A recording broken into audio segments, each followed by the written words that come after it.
আর তো মাঝে একটা সপ্তাহ। আগামী রবিবারই মুম্বাই ইন্ডিয়ান্সের বিরুদ্ধে মাঠে নামবে কলকাতা নাইট রাইডার্স।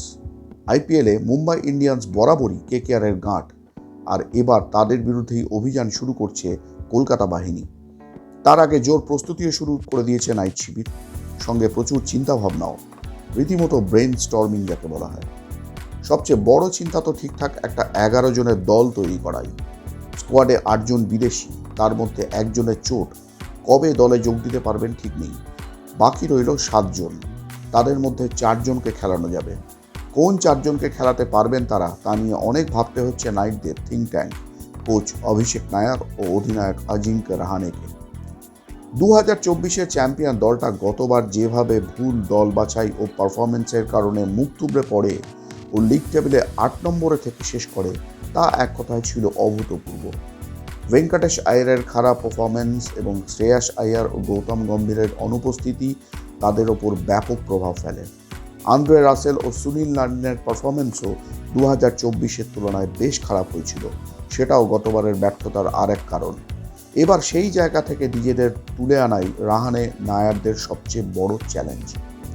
এটা ঠিকই যে এবার বেশ কয়েকজন ভালো ভালো দেশীয় বিদেশি ক্রিকেটার দলে নিয়েছেন নাইটরা, কিন্তু তাদের কিভাবে ব্যবহার করা হবে এবং তারা কেমন খেলবেন, এটাই সবচেয়ে গুরুত্বপূর্ণ। সবচেয়ে বড় চিন্তা, যাকে গুড হেডেকও বলা যায়, তা হলো ওপেনিং স্লট। দলে 5 জন ওপেনার, যার মধ্যে 4 জন বিদেশি। আপাত দৃষ্টিতে অনেকের মনে হতেই পারে ফিন অ্যালেন ও টিম সাইফার্টের মতো সফল ওপেনিং জুটি থাকতে আর এই নিয়ে ভাবনা চিন্তা করার প্রয়োজন কি।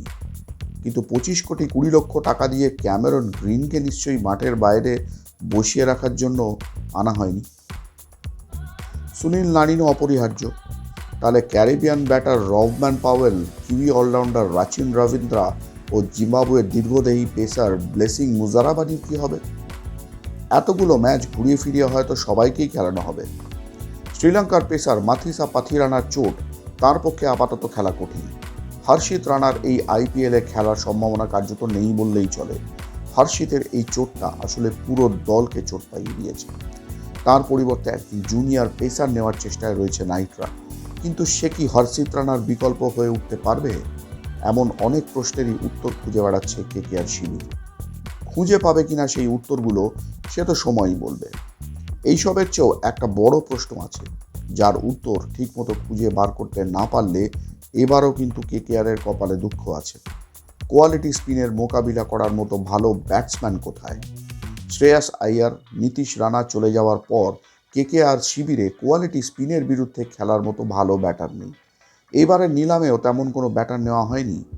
মনে রাখবেন, রবম্যান পাওয়েল, অজিঙ্ক্য রাহানেরা কিন্তু স্পিনের বিরুদ্ধে স্বচ্ছন্দ নন। রিঙ্কু সিংও ফাস্ট বলে ভালো মারতে পারেন, কিন্তু স্পিনের বিরুদ্ধে নয়। তরুণ তেজস্বী দাহিয়াকে 3 কোটি টাকা দিয়ে নেওয়া হলেও তার কিন্তু অভিজ্ঞতা কম।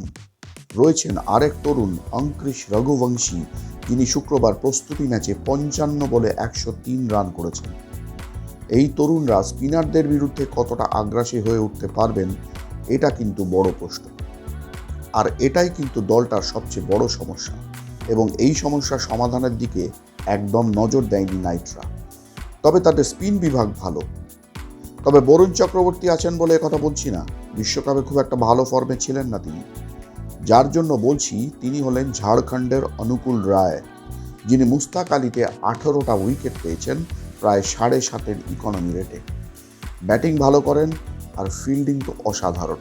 সুযোগ পেলে যথেষ্ট কার্যকরী খেলোয়াড় হয়ে উঠতে পারেন এই তরুণ স্পিনার অলরাউন্ডার। তবে কিভাবে তাকে ব্যবহার করা হবে, সেটাই আকর্ষণীয় বিষয়। 4 বিদেশি বাছাই করাটা বেশ কঠিন কাজ হয়ে উঠবে। মুম্বাই ইন্ডিয়ান্সের বিরুদ্ধে Finn Allen, Tim Seifert, Ajinkya Rahane, Cameron Green ও রিঙ্কু সিংকে প্রথম 5-এ নামতে দেখলে আমি খুব খুশি হব। জসপ্রীত বুমরা, হার্দিক পান্ডিয়া, ট্রেন্ট বোল্টদের সামলাতে এর চেয়ে ভালো লাইন আপ আর কি হতে পারে বলুন? এরপরে আসুন সুনীল নারিন, অঙ্কৃশ রঘুবংশী ও তেজস্বী দাহিয়া। 1 থেকে 8 এরকম সলিড ব্যাটিং লাইন আপ থাকলে তবেই না রান উঠবে। বাকি 3টে জায়গা না হয় রাহানেরা ঠিক করবেন। তবে এমন বিধ্বংসী ব্যাটিং লাইন আপ থাকলে ও তারা ঠিকমতো খেললে নাইটদের আর বোলিং নিয়ে বেশি ভাবতে হবে না। কিন্তু আমাকে খুশি করতে তো আর রাহানে অভিষেক টিম তৈরি করবেন না। তারা কেমন দল গড়ে সেটাই দেখার। সবশেষে বলি, ঘরের মাঠে 7টার মধ্যে অন্তত 5টা ম্যাচে জিততেই হবে, না পারলে প্লে অফে ওঠা কিন্তু কঠিন হবে। তাই হোম অ্যাডভান্টেজকে কাজে লাগাতে হবে। গতবার ইডেনের উইকেট নিয়ে অনেক ঝামেলা হয়েছিল। ঠান্ডা মাথার রাহানেও উইকেট নিয়ে বলতে গিয়ে মাথা গরম করে ফেলেছিলেন। এবার যেন তা না হয়। হোম অ্যাডভান্টেজ অবশ্যই পাওয়া উচিত প্রত্যেকের, না হলে হোম আর অ্যাওয়ে ম্যাচের তফাৎ কি হলো? সে কথা মাথায় রেখেই যেন ইডেনের উইকেট দেওয়া হয় কেকেআরকে। এটাই নিশ্চয়ই ফ্যান হিসেবে সবচেয়ে বড় দাবি হয়ে উঠতে চলেছে তোমাদেরও। এর উত্তর জানিয়ে কমেন্ট বক্সে লিখো। সঙ্গে জানিয়ে দিও তোমাদের বাছা প্রথম একাদশ কি হতে চলেছে। আর ভিডিওটা লাইক শেয়ার করতে ভুলো না। এই চ্যানেলের ভিডিও নিয়মিত পেতে সাবস্ক্রাইবও করে নিও। এখন এই পর্যন্তই। আইপিএলের আরও খবর ও বিশ্লেষণ নিয়ে আসবো পরের ভিডিওয়ে। আপাতত বিদায়।